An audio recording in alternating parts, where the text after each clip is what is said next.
Folks, I'm really excited for this guest we have this morning. It's kind of full circle for me if you watch Sports Beat. This was the first player for me to get that title of being a bad man. Cecere's a bad man. He's a bad man. And of course, I'm talking about Forest Hill's great Adam Cecere. Adam, from Wake Forest, thank you so much for joining us. Yeah, thanks for having me on. I appreciate it. So, let's go back a little bit. Let's start back in the glory days at Forest Hills. You were a multi-sport athlete. Obviously, I got to follow your career with high school football. What are some of your fondest memories of that time, being able to play with your friends and kind of, be able to compete in all these different sports? My fondest memories of high school is kind of what everybody else is. You grow up with those guys, your childhood friends. And you play these sports from the age of 4 or 5 all the way through your 18 senior year.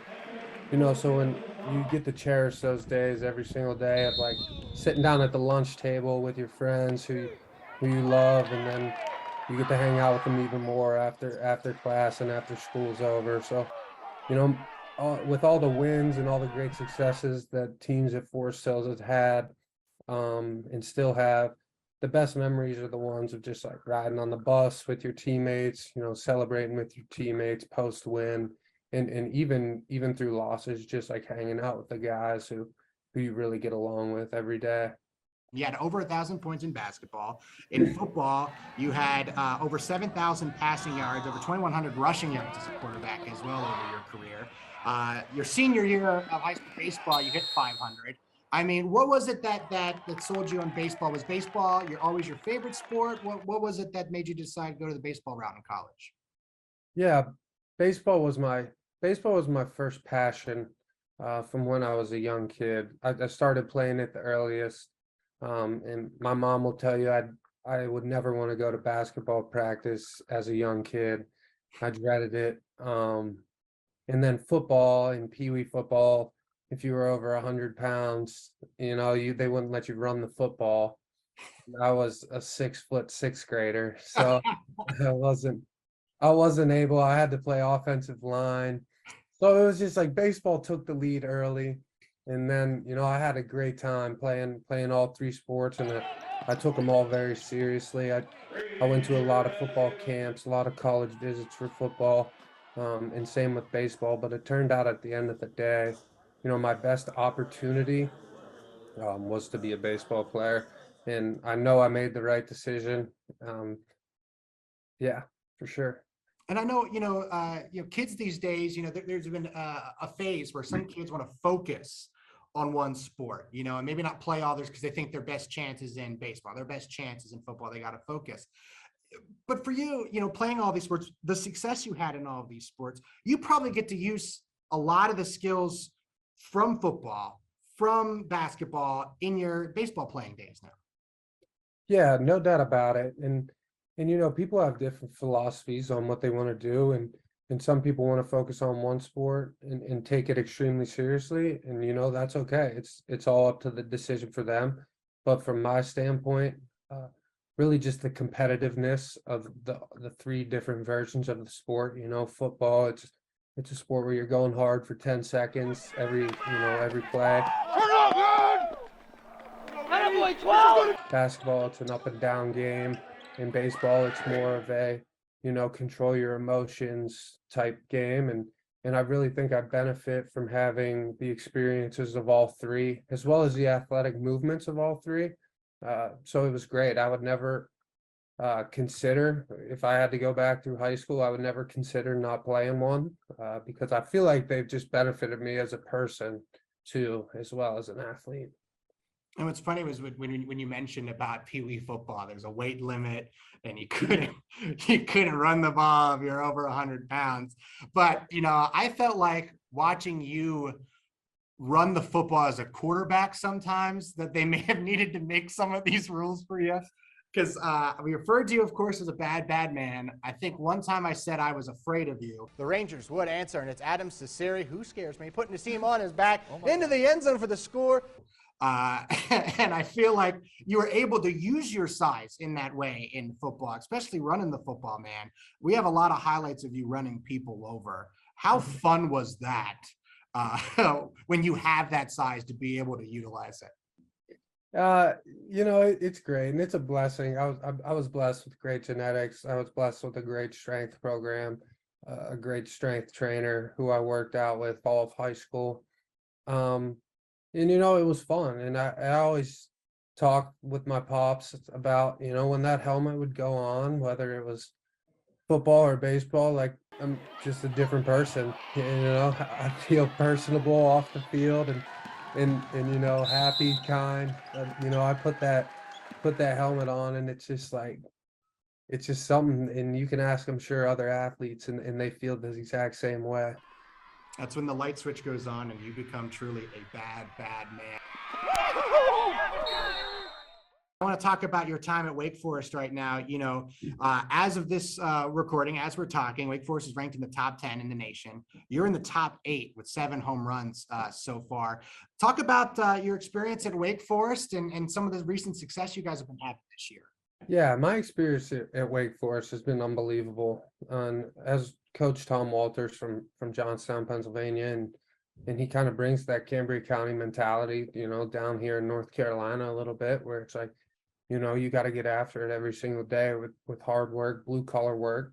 Um, and since I came in as a freshman, he's been on me with that. Every day he tries to hold me accountable. When I didn't really play as a freshman and battled through some COVID adversity as a freshman and sophomore, he stays on all of his players like, hey, we got to keep going because once all this stuff goes away, we're going to be a good team. We're going to have this bond that we all fought through adversity, and we have.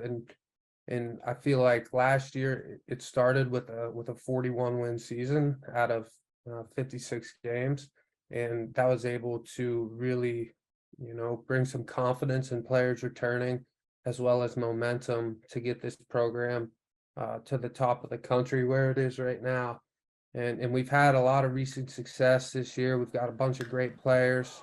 We've got some big time draft prospects, but we also got, some glue guys in the lineup that kind of make it all go. And without them, without anybody on the roster, things wouldn't be the same. Everybody has a role on this team and every coach has a role on this team. And we do that to the best of our abilities. And so far it's been so good. And I hope it continues, a long season. And baseball's a tough game. It's a game of failure, but It we is. feel really confident about where we're at right now, both mentally and physically on the field. Yeah, absolutely. And the college baseball atmosphere, I mean, it's so different than what you watch on TV in the pros. I mean, there's a lot of energy. I mean, the dugouts are energetic. You're playing in the ACC. Tell us a little bit what it's like to take the field, in these games, for Wake Forest and playing this competition, that energy that you get from the crowd and in the dugout.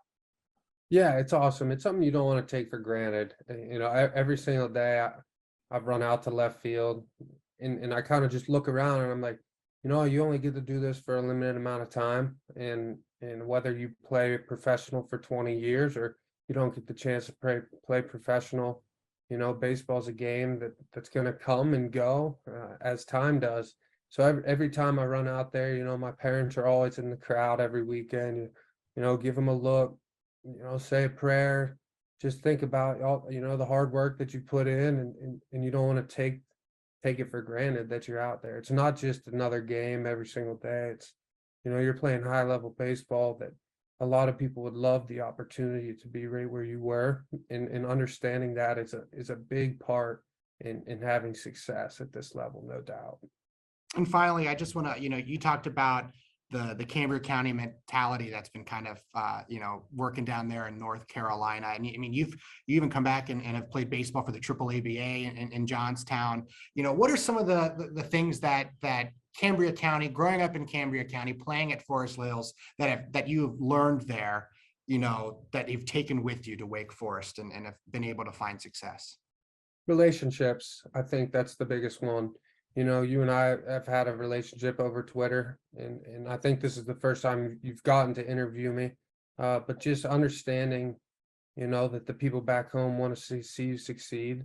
And whenever you maintain solid relationships with people, they're always there to support you. You know, when I came back and played in Triple ABA throughout the COVID season in my senior year summer after some summer school, all the people who I had relationships with were right there to support me and playing for Johnstown Martellas, and the guys on the team who I played against in high school, played with in high school.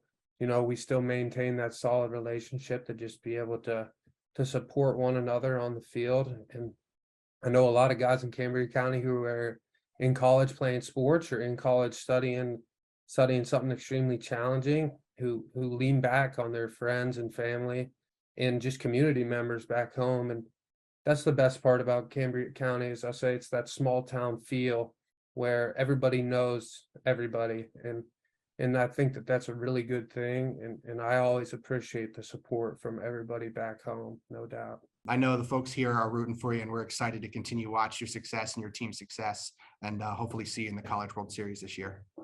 Yeah, we hope so. We hope so. We've been working for it for years, and we got a good team this year. But you know, I want to thank you, and I want to thank everybody who tuned in to watch, for all the support and keeping up with me. I really do appreciate it. And you know, go Deeks. Go Deeks. Adam Cecere, Forest Hills legend. I'm going to say it. I'm putting it out there. Forest Hills legend, Adam Cecere, Thank you. bad man. Thank you so much for joining us. Thank you very much. Folks, we'll be right back after the break.